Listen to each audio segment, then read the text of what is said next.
सार्थ ज्ञानेश्वरी अध्याय 15 तात्पर्य. करुणी संसार वावो स्वरूपी अहंते ठावो होवावया अध्यावो 15. मागील 2 अध्यायात आत्मानात्म विवेक सांगून ज्यास अज्ञान निवृत्तीद्वारा ब्रह्मात्मैक्य साक्षात्कार झाला आहे तो देह तादात्म्यरहित पुरुष गुणातीत जाणावा असे सांगितले आहे.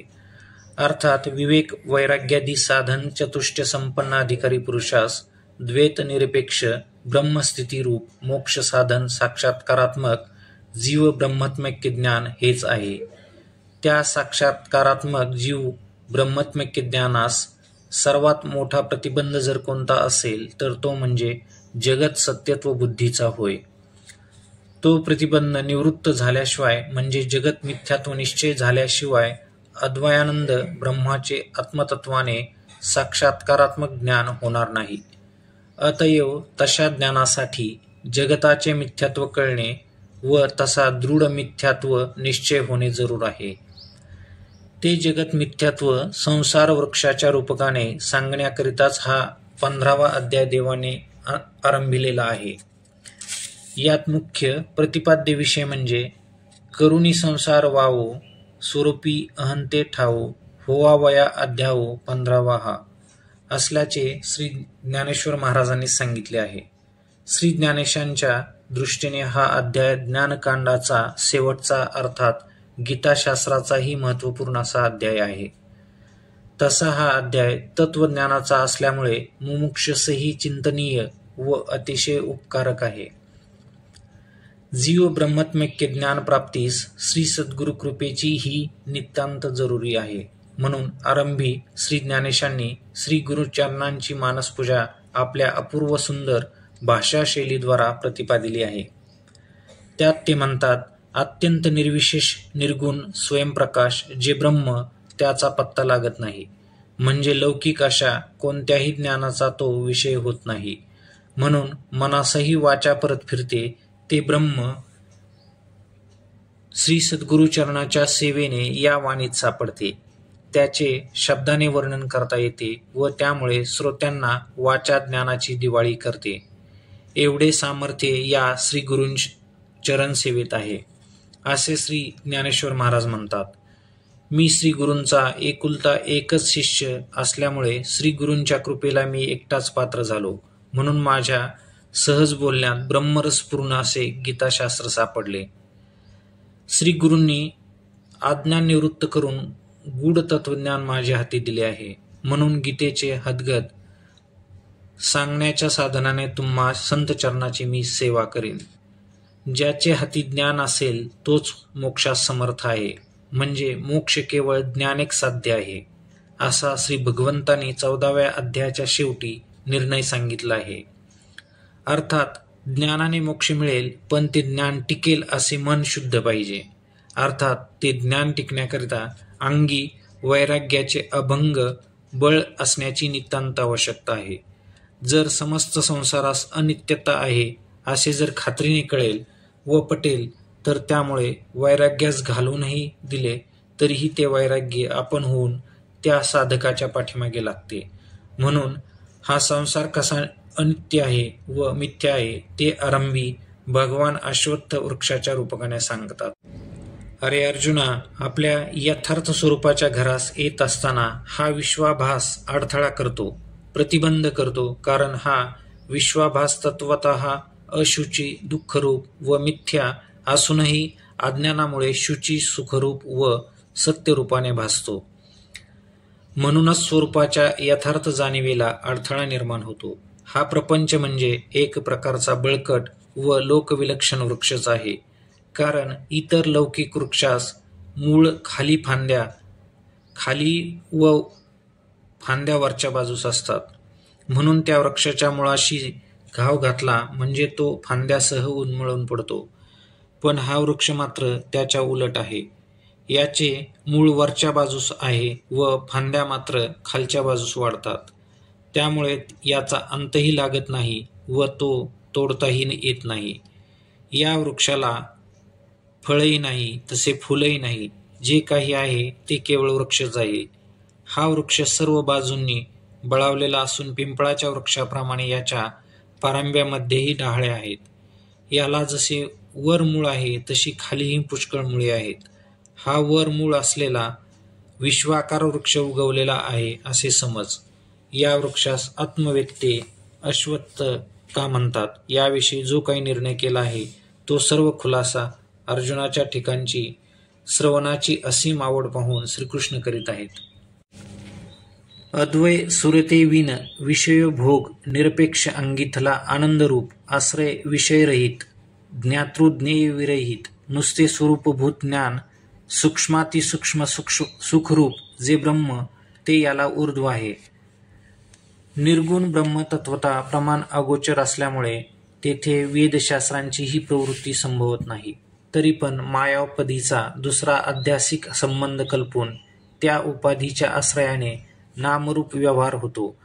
कारण कार्यकारणोपाधरित अत्यंत निर्विशेष ब्रह्माचा आश्रय घेऊन कल्पित माया त्या ब्रह्माचे ठिकाणी ऊर्ध्वता रूप जगत्कारणत्व रूप विशेष निर्माण करते.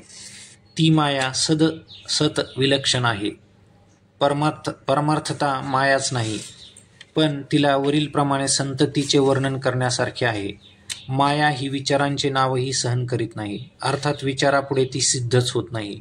म्हणजे ती अबाधित नसल्यामुळे मायेला सत म्हणता येत नाही. बरे, ती जगत्कारण असल्यामुळे तिला असतही म्हणता येत नाही.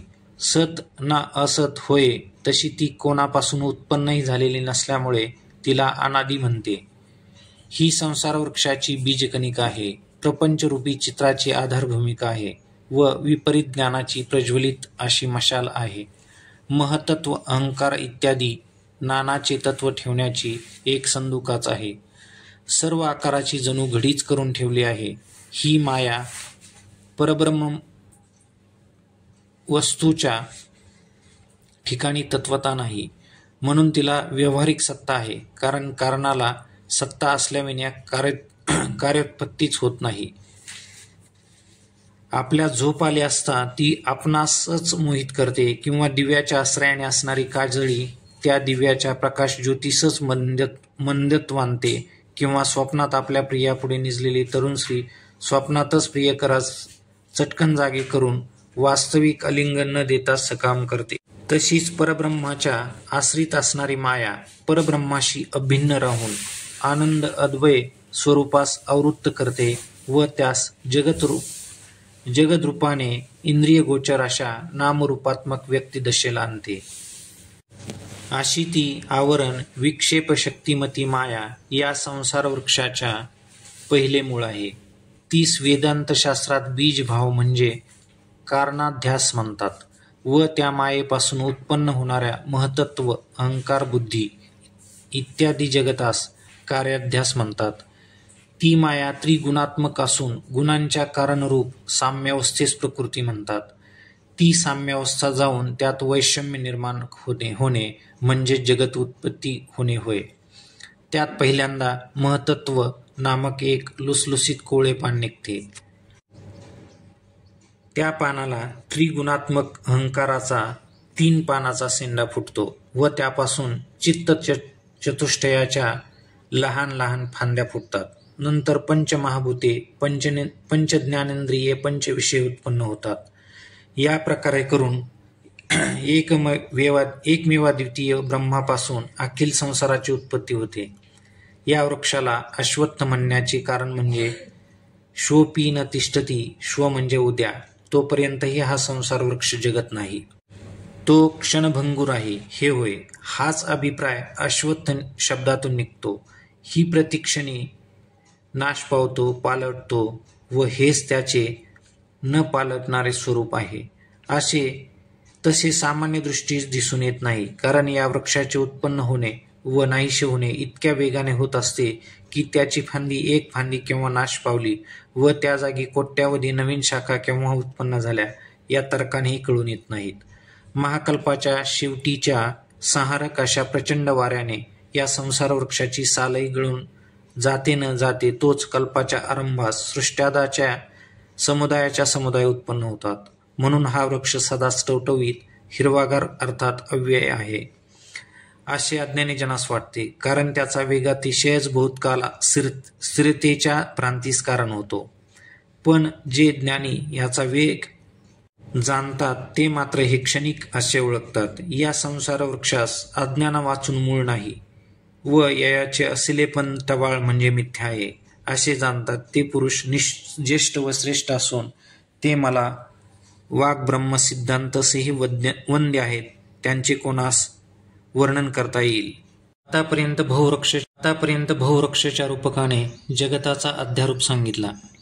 आता त्याचा अपवाद सांगतात, कारण मंद मुमुक्षूस सहजी अत्यंत निर्विशेष ब्रह्माचा बोध व्हावा म्हणून श्रुतीनेही अध्यारोप व अपवाद या प्रक्रियेचा अवलंब करून प्रथमतः आत्मना आकाशा संभूता, यात परमात्म्यापासून हा आकाशादी प्रपंचद उत्पन्न झाला असा अध्यारोप सांगून अशब्दस्पर्शम इत्यादी वाक्यात आत्मा शब्दस्पर्शदिरहित निर्विशेष आहे असा अपवाद सांगितला आहे. तसंच भगवंतही पहिल्या 2 श्लोकात प्रपंचाचा अध्यारोप सांगून नृपंशः तथोपलभ्यते म्हणजे विश्वप्रपंच जसा सत्यत्वाने प्रतीतीस येतो तसा सत्यत्वाने उपलब्ध होत नाही असा प्रपंचाचा अपवाद सांगतात. कारण स्वयंप्रकाश अत्यंत निर्विशेष ब्रह्मस्वरूपाचा मंद मुमुक्षूस निश्चित बोध करून देणे हेच उपनिर्दिष्ट श्रुतीचे व श्री भगवत वचनाचे मुख्य तात्पर्य होय. त्याहीपेक्षा आजातवादाच्या दृष्टीने जर विचार केला तर अध्यारोप व तत्सापेक्ष अपवाद हे दोन्ही संभवत नाहीत. कारण निरुपाधिक ब्रह्म अत्यंत निर्विशेष स्वयंप्रकाश असल्यामुळे त्याच ठिकाणी जगत आहे असे ठरले म्हणजे जगाचा अध्यारोप ठरेल तर त्याचा तत्सापेक्ष निषेधही संभवेल म्हणजे अपवादही सिद्ध होईल. पण जगत हे जड असल्यामुळे स्वतः स्फूर्तिरहित आहे. जगतास जर सत्ताच नाही तर मग त्याचा अपवाद म्हणजे निषेध कसा संभवेल याविषयी श्री ज्ञानेश्वर महाराज दृष्टांतपूर्वक सांगतात. गंधर्व दुर्ग पाडून टाकले पाहिजे काय, शशृंग मोडून टाकले पाहिजे काय, आकाशास फूल असावे तर मग ते तोडावे असा हा संसार वृक्ष साचोकारा नाही व अध्यारोपच संभवत नाही तर मग उन्मळूनी उपटून टाकण्याच्या बाबतीत कसला दराना अपवादही संभवत नाही असा हा आजातवादाचाच परमसत्य सिद्धांत श्री ज्ञानेशांनी मोठ्या उद्बोधक व निरुपम रीतीने प्रतिपादन केला आहे. या दृष्टीने श्री ज्ञानेश भाष्य वाचले म्हणजे अध्यारोपावाद रहित निष्प्रपंच प्रत्यक्षादी प्रमाण अगोचर स्वयंप्रकाश ब्रह्मस्थिती म्हणजे काय याचे अचूक ज्ञान होईल. असा हा लोकोत्तर संसार वृक्ष खालच्या शाखा वृक्षादी स्थावरापर्यंत असून वरच्या शाखा ब्रह्मदेवापर्यंत वाढलेल्या आहेत आणि मग सांगितल्याप्रमाणे मनुष्यरूपी खालचे मूळ मध्यभागी आहे. अशा स्वरूपाचा हा संसार वृक्ष गाढा व अफाट आहे असे सकृतदर्शनी वाटते व आता याला कोण उपटणार. ही गोष्ट केवळ अवघडच नव्हे तर अशक्य आहे असा तू हळुवट भाव धरशील पण धरू नकोस. अर्जुना, तुला वाटते तसे ते अशक्य असे मुळीच नाही. कारण त्या वृक्षाचे मूळ अज्ञानच जर लटिके म्हणजे मिथ्या आहे तर मग त्याचा कार्यरूप जो संसार वृक्ष तो कुठून खरा असणार. असा संसार मिथ्या असूनही त्यास अनादि अनंत असे म्हणतात. ते म्हणणेही एका दृष्टीने बरोबर आहे. जोपर्यंत विवेकाने आपले डोके वर काढले नाही तोपर्यंत या बहुवृक्षाला अंत नाही. विचाराचा अभाव असणे हेच ज्याचे जीवन आहे तो मूळ अज्ञान निवर्तक अज्ञान होईल तेव्हाच नाश पावेल, एरवी नाही. म्हणून त्यास अंत नाही. जी वस्तू खरोखर कोणत्या तरी कारणापासून उत्पन्न होते त्यास आदी म्हणजे उत्पत्ती म्हणणे शोभते. पण संसार वृक्ष स्वरूपे करून नाहीच तर मग त्याची उत्पत्ती कोणापासून झाली म्हणायची. या दृष्टीने नाहीपणेची होय अनादी हा असे म्हणतात. म्हणून तर सृष्टी परंपरेत कोणत्याच सृष्टीचे प्रथमत्व सिद्ध होत नाही. किंबहुना या संसार वृक्षास आद्यंत नाही, मध्येच स्थितिकालही नाही. स्थितिकाल काहीसा भासतो पण तीही मिथ्या आहे. मृगजळ खरोखरी ब्रह्मगिरीहून निघत नाही, शेवटी समुद्रासही मिळत नाही. पण मध्येच जसे ते वावगी दिसते तसा हा संसार वृक्ष अज्ञानामुळे भ्रमकाली भासतो आणि अधिष्ठान परब्रह्म साक्षात्कारानंतर ज्ञानकाली नाहीसा होतो. किंबहुना निर्विशेष परब्रह्म स्वरूपाचे अपरोक्ष ज्ञान होते. तेव्हा परब्रह्माचे ठिकाणी संसाराचा अत्यंताभाव असा निश्चय होतो. म्हणजे ज्या काली तो संसार भासत होता त्या कालीही तो तत्वतः नव्हताच. अज्ञानामुळे मृगजळाप्रमाणे मध्यस्थ दृश्यरूपाने भासतो तत्वतः त्या कालीही अधिष्ठानाच्या ठिकाणी संसार नसतोच, पण त्याबरोबरच आपला तसा संसारविषयीचा नाहीच निश्चय नसतो एवढेच. अधिष्ठान परब्रह्माच्या साक्षात्कारानंतर ज्ञानाने अज्ञान व तत्कारे भ्रम निवृत्तीने तसा संसाराच्या अत्यंत भावाचा निश्चयही होतो. असा प्रतिती मात्र सत्ता असणाऱ्या म्हणजे भासतो एवढीच ज्याची सत्ता आहे अशा संसार वृक्षास अर्जुना उन्मळून टाकण्यास श्रमते काय. पण यात एक गोष्ट लक्षात ठेवली पाहिजे, ती म्हणजे ज्या आत्मस्वरूपाच्या अज्ञानाने हा संसार वृक्ष बळावला आहे, भासतो आहे, त्यास समूळ नाहीशी करण्यासाठी एकमेव उपाय म्हणजे आत्मज्ञानरूपी शस्त्र हा होय. कारण संसार वृक्ष अध्यस्त आहे, त्यामुळे अधिष्ठानाच्या ज्ञाना वाचून त्या अध्यस्त संसाराच्या निवृत्तीसाठी इतर जितक्या उपायांचा तू अवलंब करशील तितक्या सर्वच्या सर्व उपाय तुला संसार बंधात गुंतविण्यासच कारण होतील. तो एक क्षीणच होईल. ब्रह्माभिन्न संसार वृक्षाची विचाराने स्वतंत्र सत्ता सिद्ध होत नाही. अशा नाथिलिया संसारा साधनांचा खटाटोप तरी हवा कशाला. ज्ञान खडगलेलेने फिरवता येईल असे नित्य नवे वैराग्याचे अभंग बळ पाहिजे. ज्ञान खड्ग विवेक सहानेवर पाजळले पाहिजे. त्यास अहम ब्रह्मास्मी अशी बोधाची तीक्ष्ण धार पाहिजे. तसेच योक्तिक चिंतनरूपी मनन व निदिध्यासाने विजातीय जगत सत्यत्व बुद्धी व जीवब्रह्मातील भेदाचे ज्ञान पार नाहीसे होऊन अखंडेरेस ब्रह्माकार वृत्तीमुळे आपणास एकमेव परब्रह्म वस्तू स्वरूप स्थिती लाभते. त्या स्थितीतही जगत प्रतिती ही संभवत नाही. तर मग स्वभिन्न असे घाव मारण्यापुरते दुजे म्हणजे द्वैत उडत नाही हे काही निराळे सांगावेच नको. अर्थात अद्वैत प्रभेच्या वाढीने ज्ञान खड्ग भव वृक्षास कवण्याकडे उरवणे देईल. अशा प्रकारे ज्ञान खड्गाने ऊर्ध्वमूळ असणाऱ्या भवश्वत्थास शेधून म्हणजे त्यास मिथ्या जाणून त्यास निराश करावा. मोक्ष हा अज्ञान व तत्कार्य जीवन मरणरूपी बंध निवृत्तीपूर्वकच होतो. ती बंध निवृत्ती ज्ञानैक्य साध्य असल्याचे श्री ज्ञानेशांनी आवर्जून प्रतिपादन केले आहे. कारण जर मोक्ष हा क्रियेचे फल आहे असे मानले म्हणजे मोक्ष कर्म साध्य आहे म्हटले तर यज्ञादी कर्माची स्वर्गादी फले जशी अनित्य आहेत तसा मोक्ष ही अनित्यच होईल. कारण यत कृतक तद नित्यक जे जे क्रियाजन्य असते ते अनित्य असते अशी एक निर्बाध व्याप्तीच आहे. म्हणून मोक्ष ही क्रियासाध्य मानला तर तोही अनित्यच होईल. मोक्षाच्या बाबतीत क्रियेचा निषेध साक्षात श्रुतीने केला आहे. नास्ते कृत कृतेन अकृत स्वरूपाचा जो मोक्ष तो कृतेन म्हणजे कर्माने साध्य होणारा असा नाही. शिवाय मोक्ष जर उत्पाद्य निवर्त्य प्राप्य विकार्य मोक्ष तो कृतेन म्हणजे कर्माने साध्य होणारा असा नाही किंवा स्वकार्य यापैकीच असतो तर त्यास क्रियाजन्य असे म्हणता आले असते. पण मोक्षाचे तात्विक रूप म्हणजे या उपर्युक्त पाचाहूनही अत्यंत विलक्षण आहे. म्हणून कर्म हे मोक्षाचे साक्षात साधन नाही. मोक्षास फक्त ज्ञानच हेतू आहे. ज्ञानोदेव तो कैवल्यम ज्ञानानेच कैवल्याची प्राप्ती होते असे निश्चयाने श्रुती सांगते. सारांश बंध निवृत्तीपूर्वक अद्वय ब्रह्मस्थिती रूप मोक्षास एकमेव जीव ब्रह्मात्मैक्य ज्ञानच कारण आहे. बंध निवृत्तीपूर्वक मोक्ष हा ब्रह्माच्या अपरोक्ष ज्ञानानेच होतो. म्हणजे ज्या अर्थी संसार बंध निवृत्ती ही केवळ ज्ञानानेच होते त्या अर्थी जगतादी संसार बंध मिथ्या आहे हेही आपोआपच सिद्ध होते. त्यातही ते ब्रह्मात्मैक्य ज्ञान परोक्ष स्वरूपाचे असेल तर त्याने अविद्या व जगताती संसार बंधाची निवृत्ती होणार नाही. कारण जगत सत्यत्व भ्रांती ही प्रत्यक्ष आहे व प्रत्यक्ष भ्रांतीचे निवर्तक अधिष्ठान ज्ञानही प्रत्यक्षच असणे जरूर आहे. म्हणून ब्रह्माच्या अपरोक्ष साक्षात्कारात्मक प्रत्यक्ष ज्ञानानेच प्रत्यक्ष रूप भासणारा अद्वयबोधास आडवारा करणारा विश्वाभास आणि त्यास कारणीभूत असणारी मूलाविद्या यांची निवृत्ती होते. यातही श्री ज्ञानेशांनी कारणाध्यासाचा निर्देश बीजभाव म्हणून केला आहे. तर कार्याध्यासाचा निर्देश फलभाव म्हणून केला आहे. म्हणजे अर्धाध्यास व ज्ञानाध्यास या दोन्ही अध्यासांचा निर्देश विश्वाभासू या एकाच पदाने केला आहे. म्हणजे विश्व म्हणजे अर्धाध्यास व आभासू म्हणजे विश्व प्रतितिरूप असा ज्ञानाभ्यास होय.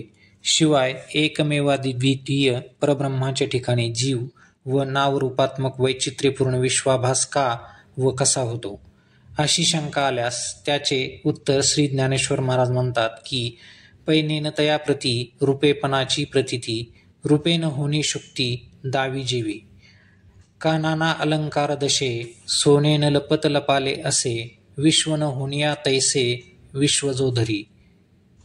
शिंप ही केव्हाच रूपे होत नाही, पण नेणत्या लोकांना तिच्यावर रूप्याचा आभास होतो. सोने कधीच अलंकार होत नाही. सोने हे स्वरूपाने तत्वतः सोनेच असते, पण ते नेणत्यास अलंकार झाल्यासारखे दिसते. तसा अद्वयानंद घन परमात्मा कधीच विश्व होत नाही. त्याचे एकमेव द्वितीयत्व निर्विकारत्व केव्हाच नाहीसे होत नाही. पण अज्ञानी जीवांना मात्र त्या परमात्म्याच्या ठिकाणी हा विश्वासाचा आभास होतो. त्या परब्रह्माचे तत्वाने ज्ञान झाले की विश्वाभास मावळतो.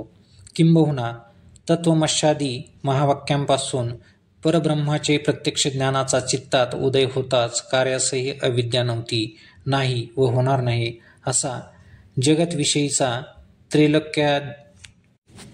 त्रैलोकिकात्यंत भावाचा निश्चय होतो. अज्ञानी जीवाच्या दृष्टीने त्यांचे अज्ञान लक्षात घेऊनच विश्वाचा आभास व त्यांचे कारण अज्ञान या उभयाचे निरसार्थ व्यतिरेक मुखाने संपूर्ण विश्वाचे परमात्म्याशी बाध सामनाधिकरण सांगावे लागते. तर अधिष्ठान दृष्टीने ज्ञातृज्ञेय विरहित कार्यकारणातीत द्वैत व तत्सापेक्ष अद्वैत याहून अतीत जे केवळ आपले आपणच आपल्या महिमेत राहणारे दृढ मात्र चैतन्य आहे.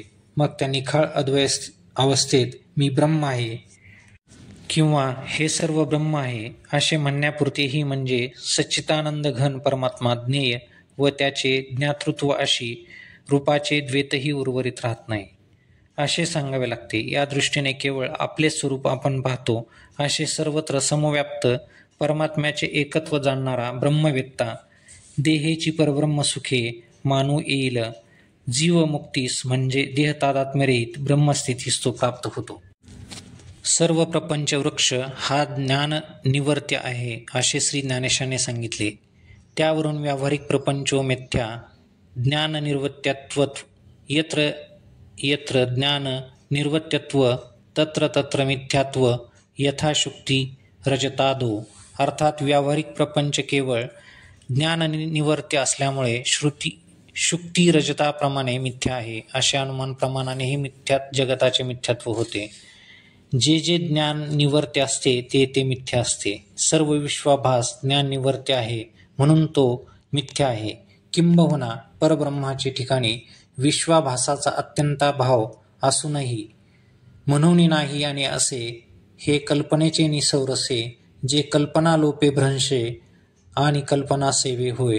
कल्पनेने भासते तत्वता निरुपाधिक अद्वैत ब्रह्मानुभूती दृष्ट्या जगत प्रपंच नाहीत, एकमेव द्वितीय सच्चिदानंद घन ब्रह्मच आहे. यावरून हा श्रुती सिद्धांतच मुमुक्षुस हितावह आदरणीय असल्याचे सूचित होते.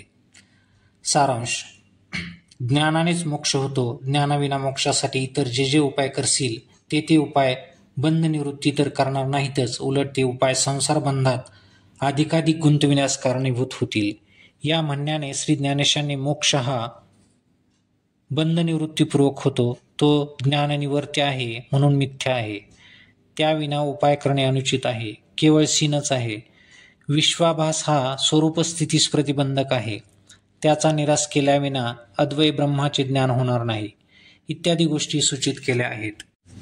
शिवाय परमात्म्याचे यथार्थाचे ज्ञान झाले म्हणजे मग तत्वज्ञानाचा शेवट सांगताना श्री ज्ञानेश म्हणतात, तैसेची सर्व जाणितले हेही म्हणे थेकुले जे तया सर्व उरले द्वैत नाही. हीच खरी जीवनमुक्ती होय व हीच कृतकृत्यता होय व ती एकमेव ज्ञानैक्य साध्य आहे असा शास्त्र सिद्धांत होय.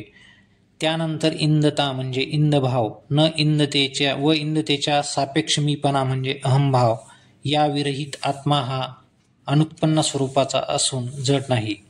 म्हणून तेथे इंद्रिय वेद्यता किंवा इंदता अर्थात इंदुस्फुरण नाही किंवा इदम या प्रतीतीचा तो आत्माविषय नाही. आणि इंदता नाही, म्हणूनच इंदस्फुरण सापेक्ष अहंस्फुरणही त्या विशुद्ध आत्मस्वरूपाचे ठिकाणी नाही. म्हणजे आत्मा नित्य अपरोक्ष रूप स्वयंप्रकाश असल्यामुळे जसा परोक्ष नाही तसा तो अहम या प्रतीतीचाही विषय नाही. अहम इदम वृत्तीरहित सर्व प्रमाणोपजीवभूत द्वैतनिरपेक्ष असे जे आपले स्वरूप ते आपणच आत्मतत्वाने पाहावे, म्हणजे त्याचे साक्षात्कारात्मक ज्ञान संपादन करावे. पण ते पाहणे म्हणजे आरशाच्या साह्याने आपणच आपल्या दृश्य करून बिंब प्रतिबिंब या भावाने पाहतो. तसे दृश्य दृष्टा दर्शन या त्रिपुटी रूपाने आत्मस्वरूपाला पाहू नकोस. वृत्ती ज्ञानरूप दृष्टी उपाधी विरहित म्हणजेच निरुपाधिक अद्वय रूपाने हे पाहणे आहे. श्रुती सुद्धा दृश्य दृष्टा दर्शन या त्रिपुटीहून अतीत दृढ मात्र अशा स्वरूपाचे शब्दद्वारा वर्णन करण्याचे बाबतीत असमर्थ आहे. म्हणून श्रुती ही उपाधीचा व उपाधी गुणाचा आश्रय घेऊनच आत्मस्वरूपाचे वर्णन करण्यास समर्थ होते व मग नामस्वरूपाचा वाया गलबला करते. भवस्वर्गास विवेकाने उबगलेले मुमुक्षू ज्ञानयोग यांचा आश्रय घेऊन आत्मदर्शन घेण्यास निघतात. तेव्हा संसारातील ब्रह्मलोकांपर्यंत सर्व विषय प्रतिबंध करतात, पण हा मुमुक्षू त्या प्रतिबंधाचे उल्लंघन करून पुढे जातात. नंतर ज्या आत्मवस्तूच्या अबोधाने जगाचे विपरीत जाणणे थोरपणास आणले व नाही ते मी तू जगात नांदविले, ती आत्मवस्तू आत्मतत्वाने जाणून त्या आत्मस्वरूपास भेटल्यामुळे पुन्हा जन्मस येण्याची नाही अशा ब्रह्मात्मिक ज्ञानाचा चित्तवृत्तीत उदय होऊन त्या ज्ञानाची परिणती सर्वत्र परब्रह्मवस्तू समव्याप्त ओतप्रोत रूपाने भरलेली आहे अशा व्यापकानुभूतीत होते. अशा सिद्ध पुरुषांची लक्षणे अशी की मोह भान आसक्ती सुखदुःखादी द्वंद्वे ही त्यास आपण होऊन सोडून जातात. प्रबळ आत्मलाभामुळे ज्यांची व्यापक बोधामुळे क्रिया आपोआप हळूहळू सुटत असते त्याचे ठिकाणी भेदबुद्धीमुळेच नसते, कारण त्याची देह अहंता अविद्या गेलेली असते. ते पुरुष ज्या परमपदाला प्राप्त होतात ते परमपद असे आहे की ज्यास वेचू नाही, जे दृश्यपणे पाहिले जाते, जे ज्ञेयत्वाने जाणले जाते किंवा ज्याचा अमुक म्हणून शब्दद्वारा निर्देश केला जातो, असे जे आहे त्यापैकी जे नाही, जे ब्रह्म स्वयंप्रकाश आहे त्याच्या स्वरूपभूत प्रकाशानेच प्रकाशित करणारा. प्रबळ आत्मलाभामुळे ज्यांची व्यापक बोधामुळे क्रिया आपोआप हळूहळू सुटत असते त्याचे ठिकाणी भेदबुद्धी मुळीच नसते, कारण त्याची देह अहंता अविद्ये गेलेली असते. ते पुरुष ज्या परमपदाला प्राप्त होतात ते परमपद असे आहे की ज्यास वेचू नाही, जे दृश्यपणे पाहिले ते ज्ञेयत्वाने जाणले जाते किंवा ज्याचा अमुक म्हणून शब्दद्वारा निर्देश केला जातो, असे जे काही आहे त्यापैकी जे नाही ते ब्रह्म स्वयंप्रकाश आहे. त्याच्या स्वरूपभूत प्रकाशानेच प्रकाशित होणारे बाह्य भौतिक चंद्र सूर्य अग्नी हे त्याला प्रकाशित कसे करू शकतील? किंबहुना स्वयंप्रकाश ब्रह्माच्या स्वरूपभूत प्रकाशाच्या साह्याने प्रकाशित होऊन आपापल्या विषयाकडे प्रवृत्त होणारी प्रमाणे सर्व प्रमाणोपजीव्यभूत ब्रह्माचे प्रकाशन कसे करू शकतील? म्हणून ते ब्रह्म प्रमाण प्रेमेय भावरहित स्वयंप्रकाश आहे. अशा माझ्या स्वरूपाशी जे चोखट ज्ञानाने एकरूप होतात त्यांची पुनरावृत्तीची वाट सदाचीच मोडली जाते. बाह्य स्वयंप्रकाश दिक्कलातीत आहे, तरी पण स्थान जाणे परत येणे किंवा पुनरावृत्तीची वाट मोडणे इत्यादी हे रूपक आहे. येथे श्री ज्ञानेशाने लावलेली श्लोकसंगती मोठी चिंतनीय आहे. ती अशी. त्यावर प्रज्ञावंत अर्जुन विचारतो की देवा, जे पुरुष देवाशी स्वतः एकरूप होतात मग माघारी येत नाहीत, ते पुरुष मूळचे देवाशी भिन्न की अभिन्न असतात? जर अनादिसिद्ध मूळचेच देवाहून भिन्न असतील तर ते माघारी येत नाहीत हे म्हणणे संभवत नाही. बरे, आता जर ते पुरुष देवाशी स्वभावतःच मूळचे अभिन्नच असतील तर त्यांच्या अभिन्न वस्तूविषयी संयोग किंवा वियोग म्हणणे कसे संभवेल? या अर्जुनाच्या आक्षेपाच्या मार्मिकतेमुळे अर्थात शिष्याचा बोध पाहून सर्वज्ञ शिरोमणी श्री गुरुदेव त्यास उत्तर देतात. जर विवेकदृष्टीने खोल पाहिले तर मातेची ते सहजे म्हणजे ते पुरुष मूळचे स्वरूपाने माझ्याशी अभिन्नच आहेत, पण वरवरच्या देहोपादी दृष्टीने पाहिले तर ते माझ्याहून भिन्न आहेत असे दिसतात. अर्थात ज्ञानदृष्टीने मजसी ते अभिन्नच आहेत असे दिसेल वा ज्ञान असेल तर मात्र भिन्न पण दिसेल, पण त्या कल्पित भासमान उपाधी भेदामुळे उपदेयात मात्र मुळीही वास्तव भेद निर्माण होत नाही. शुद्ध जो मी तो कल्पित मायेमुळे वेटाळला जातो.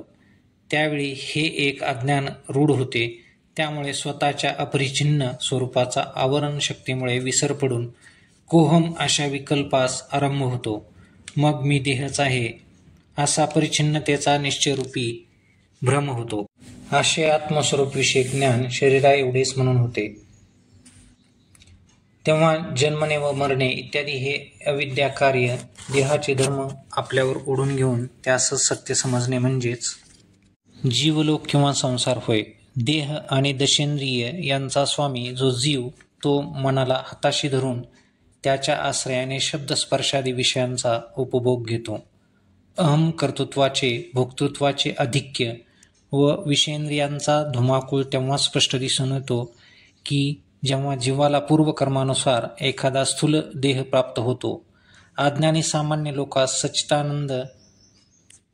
सच्चिदानंदात्म विस्मृतीमुळे व देह तादात्म्यामुळे देहाच्या जन्ममृत्यूबरोबर आत्माच जन्मतो व मरतो. तो देह क्रियाशील असताना आत्माच क्रियाशील आहे आणि देह सुखदुःखे भोगीत असतो. आत्माच सुखदुःखे भोगतो असे वाटते, पण तत्वतः जन्मास येणे, मरण पावणे, कर्म करणे, सुखदुःखांचा किंवा विषयांचा उपभोग घेणे सर्व धर्म प्रकृतीचे देहाचे आहेत हे फक्त ब्रह्मात्मैक्य साक्षात्कारी महात्म्यासच पूर्णपणे समजते. ते आपल्या बोधदृष्टीने आत्मा देहात राहूनही तो तत्वतः असंग असल्यामुळे आत्मचैतन्य वाढत नाही व ओहटतही नाही. चैतन्य कर्म कोणास करावयास लावित नाही व स्वतःही कर्म करीत नाही असे जाणतात. पण हे ज्ञानी म्हणजे केवळ शब्दज्ञानी नव्हेत, जो यथार्थ दृढबोध नसतानाही 4 अक्षरे पाहिलेला, ज्याचे वाक्पटुत्व चांगले आहे, त्यामुळे अंतःकरणात विषयांना आश्रय देऊन विषयासक्तीने ग्रस्त होऊन तोंडाने नुसते शाब्दिक अवडंबराने व तोंडाने ज्ञानाच्या गोष्टी सांगण्याने मी निश्चयाने त्यास सापडत नाही. अर्थात चित्तात अहंता बाळगून जिव्हेला सकळ शास्त्रांचा सराव झाला असला तरी अशा पुरुषास कोट्यावधी जन्म जाईनात का, पण त्यास माझ्या स्वरूपाची प्राप्ती म्हणजे जीवभाव निवृत्तीपूर्वक परमानंदाची प्राप्ती होणार नाही. कारण बौद्धिक ज्ञान, पुस्तकी ज्ञान किंवा शब्दज्ञान ही आत्मदर्शन करून देण्याच्या बाबतीत असमर्थ आहेत. विवेक वैराग्यपूर्वक इंद्रिय निग्रह वासनाक्षय होऊन अहम ब्रह्मास्मित्या कारक वृत्तीरहित ब्रह्मस्थिती लाभलेले तेच खरे ज्ञानी होत. त्या समस्त भूतमात्रात मीच व्याप्त आहे असे व्यापक ज्ञान झालेले असते. जसा जीव ब्रह्मरूप आहे तसे सर्व विश्वही अधिष्ठान ब्रह्मरूप आहे. अर्थात मी जीवापुरता सीमित नसून सर्व चराचरात्मक वस्तूत घनदाट ओतप्रोत व्यापक रूपाने भरून राहिलो आहे. असे ब्रह्मात्मैक्य साक्षात्कारानेच अनुभवास येते. कारण प्रमातारूप जो मी तो ब्रह्मरूप आहे असे कळाल्याविना अखिल विश्व ब्रह्मरूप आहे असे कळत नाही. सर्व तेजोमय वस्तूतील तेज, शीतलतेतील शीतलता मीच आहे. सर्व भूतांचे धारण पोषण मीच करतो. किंबहुना विश्वात सर्व मीच व्याप्त आहे. देवा, अशा सर्वत्र तुझीच व्याप्ती आहे, तर मग काही प्राणी सुखी व काही प्राणी दुःखी दिसतात असे वैषम्य का असावे असे अर्जुन विचारतो. पण हे म्हणणे बरोबर नाही. मी सर्वत्र समव्याप्त आहे, त्यात मुळीही न्यूनाधिकता नाही. पण अविद्या व तत्कार्य अंतःकरण या उपनिषदामुळे या वैषम्याची प्रतीती येते. मी एकमेव द्वितीय असून सर्वांतर्यामी आहे. प्राण्यांची अंतःकरण रूप उपाधी शुद्ध अथवा अशुद्ध असले त्याप्रमाणे मी तेथे निरनिराळ्या रूपाने व्यक्त होतो. ज्ञानवानाला ऐक्यबोधामुळे मी सुखरूप आहे, तर अज्ञानास भेदभ्रांती असल्यामुळे दुःख प्रतीत होते. यश्चायवत जीवास मी अमुक आहे अशा रूपाने जे स्फुरण होते, ती वस्तू मी नसून मी या रूपाने होणारे अस्फुरण म्हणजेच माझ्याच सामान्य स्वरूपाचे प्रत्यक्ष ज्ञान होय. कारण ब्रह्मच अविद्या वा अंतःकरण या उपाधी तादात्म्यामुळे जीवभावास प्राप्त झाले आहे. म्हणूनच मी रूपाने या जीवरूपाने होणारे प्रत्यक्ष म्हणजेच माझेच प्रत्यक्ष आहे. माझ्या ऐक्याचा साक्षात्कारात्मक अनुभव येण्यासाठी संत संगतीत राहून वैराग्य संपन्न होऊन त्यांच्या आज्ञेनुसार योगज्ञानाचा अभ्यास केला असता याच एका सत्कर्माने अशेषही अज्ञान नाहीसे होऊन ज्यांचे अहम आत्मस्वरूपी सदाचेच विश्राम पावते, त्याची परिणती आत्मविषयक परिच्छिन्नतेची भ्रांती व परमात्मविषयक परोक्षतेची भ्रांती नाहीशी होऊन सर्वत्र ब्रह्मभाव प्राप्तीत होतो. याहून उलट तर देहासक्त लोकांच्या संगतीत राहून संसार गौरवच ऐकत राहिले असता ज्यांची अहंता देहाचेच ठिकाणी बुडून राहिली आहे, ते इंद्रिय रुचीप्रमाणे विषयोपभोग भोगण्यात प्रवृत्त होतील, तर परिणामी दुःखाचाच अनुभव येईल. या ज्ञानी व अज्ञानी यांच्या ज्ञानाचे व त्यांच्या व्यवहाराचे प्रकाशन मात्र मूळ स्वयंप्रकाश निरुपाधिक अशा माझ्या सत्तास्फूर्तीमुळेच होते. माझ्या यथार्थ स्वरूपास वेद जाणण्यास प्रवृत्त झाला त्यावेळी त्याचे भाग झाला. वेदाच्या त्या सर्व शाखांकडून मीच जाणला जातो. एकमेव द्वितीयम ब्रह्म या श्रुतीच्या महासिद्धांतापाशी श्रुती शब्दासह हरपते.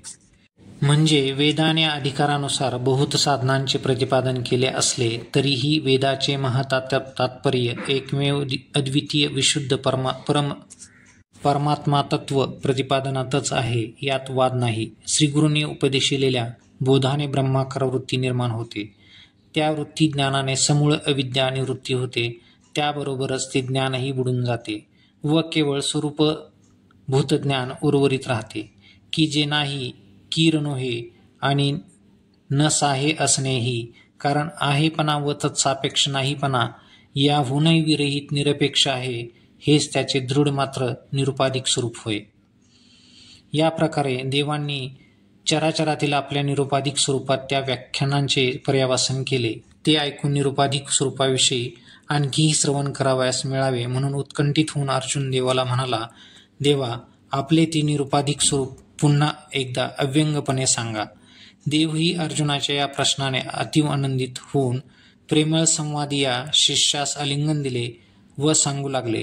पण देव त्याला 2 प्रकारच्या उपाधी सांगू लागले. वास्तविक अर्जुनास निरुपाधिक स्वरूपविषयक जिज्ञासा आणून तसाच त्याचा प्रश्न होता. देवही निरुपाधिक स्वरूप सांगण्याच्या विवेक्षेने सांगत होते. मग देव उपाधी या सोपाधिक स्वरूप का सांगू लागले याची श्री ज्ञानेश्वर महाराज पुढे श्लोकास अवतरण देऊन सांगतात. ती अशी की निरुपाधिक स्वरूप शब्द मर्यादेहून अतीत असल्यामुळे श्रुतीसुद्धा विधिमुखाने निरुपाधिक ब्रह्माचा बोध न करिता नेती मूर्त व अमूर्त स्वरूपाचा निषेध करून निषेधमुखाने बोध करते. म्हणजे बोलून इमालेपणे विवरी चर्चा ते ज्याप्रमाणे नवीन लग्न झालेल्या लहान मुलीस वेगवेगळ्या पुरुषांची नावे घेऊन हा माझा पती आहे काय असे म्हणून विचारित असता हरेक नावास नाही म्हणून नकार देणारी ती नववधू ज्या नावाचा उच्चार केल्याबरोबर न कार होकार न देता लज्जेने गप राहते, तेच तिच्या पतीचे नाव हे त्या न बोलण्यातच ती आपल्या पतीचे नाव दाखवून देते. त्याप्रमाणे स्थूल, सूक्ष्म, अमूर्त, मूर्त प्रपंच हा परमात्मा आहे काय असे विचारले असता श्रुती नैती स्थूल प्रपंच परमात्मा नाही, सूक्ष्म प्रपंच परमात्मा नाही असे निषेधमुखाने सांगते.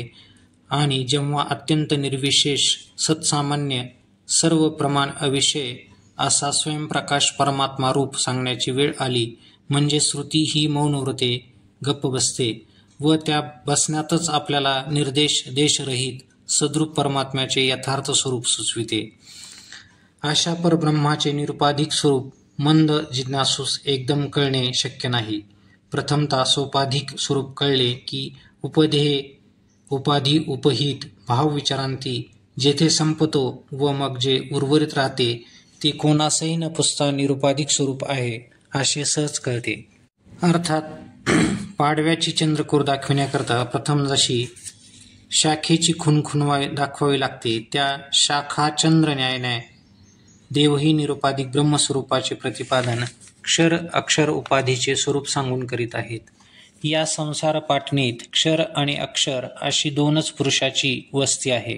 क्षर पुरुष भ्रांतिरूप अरण्यातील लाकडाने जो महत्त्व अहंकारापासून तो थेट तृणापर्यंत सृष्टीचा आकार उभारला आहे, ज्याला जग असे नाव आहे, अशा या सृष्टीरूपी नगरीत आत्मा स्वतःच्या यथार्थ स्वरूपाच्या विस्मृतीची निद्रा घेतो. म्हणजे आत्मयाशी पुरी शयन जाणीजे, म्हणून ज्यास पुरुष म्हणतात. या झोपेत पडलेल्या दीर्घ स्वप्नात देहादी उपाधीशी तादात्म्य पावल्यामुळे स्वतःला सुखी व दुःखी म्हणत असतो. देह, मी व स्त्री, धनपुत्रादी माझे असे अहम मम या शब्दांनी मोठमोठ्याने बरळतो. विषय साक्षेप भोग्य सुखासाठी भवस्वर्गाच्या रानात धावतो. त्या धावत्या चैतन्यास क्षर पुरुष असे नाव आहे. यासच क्षेत्रज्ञ असे म्हणतात. जग जीव का म्हणे जिये दर्शिते, यासच जीवही म्हणतात. तत्वता चैतन्य आहे, अविनाशी आहे, त्याचा क्षय कधीच होत नाही. म्हणून क्षरत्वा त्या चैतन्यावर आलेला एक केवळ आळ आहे. कारण माईक काल्पनिक नामरूपात्मक सृष्टीला सत्य मानून त्या उपाधीच्या अज्ञानजन्य अहम ममाध्यासामुळेच तो आळ आला आहे. अक्षर पुरुष माया विशिष्ट ईश्वर चैतन्यास अक्षर पुरुष म्हणतात. या अक्षर पुरुष स्थूल सूक्ष्म चराचरात्मक विश्वाच्या उत्पत्ती स्थिती लयास कारण आहे. जीवदशा जेथून प्रकट होते, विश्वाची उत्पत्ती होता होता ज्याची विराट रूपे करूनही प्रकटता होते, जे विशुद्ध ब्रह्मचैतन्य आणि विशाल विश्वप्रपंच यांच्या संधी भागात आहे. विश्वाची उत्पत्ती होता होताच ज्याची विराट रूपे करूनही प्रकटता होते, जे विशुद्ध ब्रह्मचैतन्य आणि विशाल विश्वप्रपंच यांच्या संधी भागात आहे. किंबहुना या संसार वृक्षाचे जे मूळ आहे, जे चराचराचे कारण आहे, ज्याचे मायासंग हेच लक्षण आहे, असे जे चैतन्य आहे, त्यास अक्षर पुरुष म्हणतात. शिवाय विश्वभ्रांती मावळली म्हणजे अन्यथा ज्ञान, विपरीत ज्ञान गेले, पण यथार्थ आत्मबोध मात्र प्रकाशित झालेला नाही. अशी जी मधली संधी भागातील केवळ घन अज्ञानावस्था, त्यास अक्षर पुरुष असे म्हणतात. उत्तम पुरुष अत्यंत निर्विशेष निरुपाधिक चैतन्य हेच उत्तम पुरुषाचे स्वरूप होय.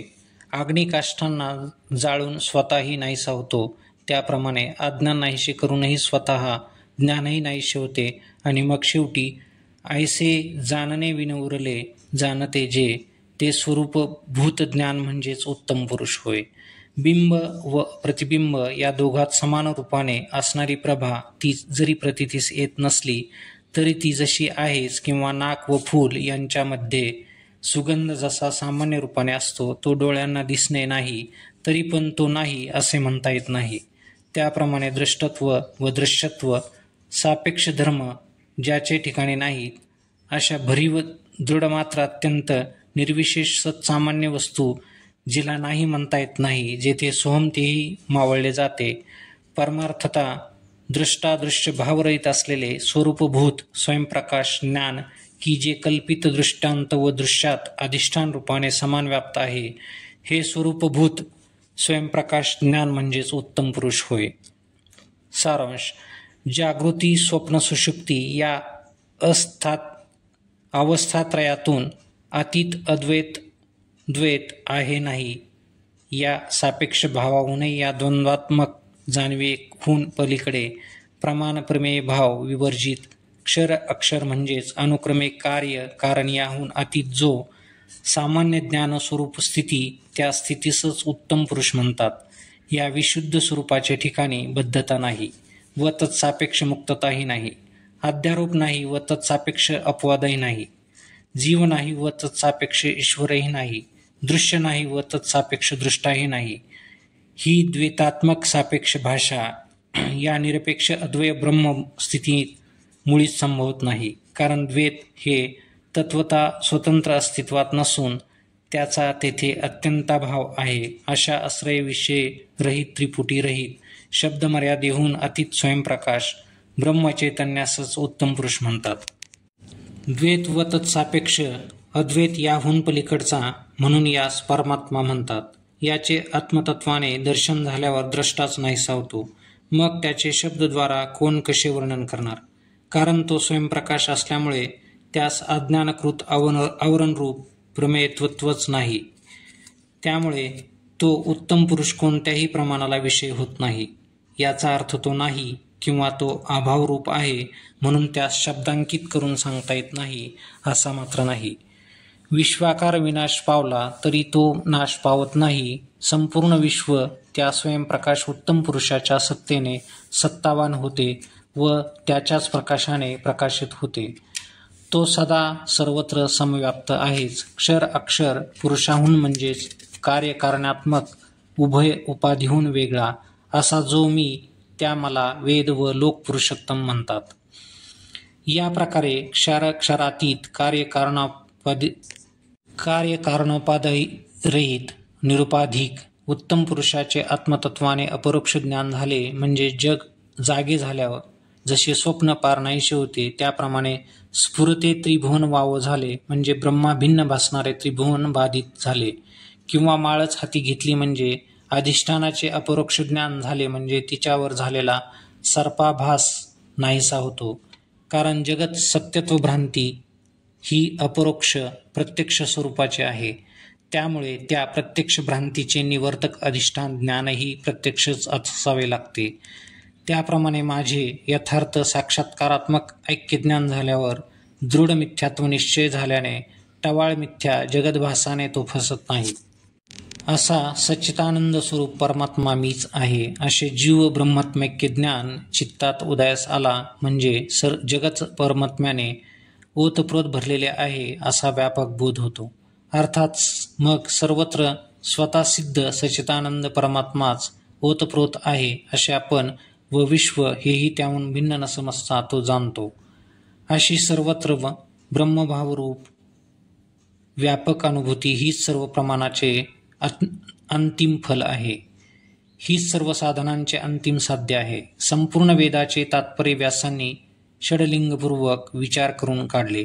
गीता ग्रंथात अथपासून इथपर्यंत जो एकमेव द्वितीय वस्तू सांगितली ती उपनिषद रूप कमळातील सुगंध आहे. गीता ही ज्ञानामृताची गंगा आहे. आनंदचंद्राची 17वी जीवनकला आहे.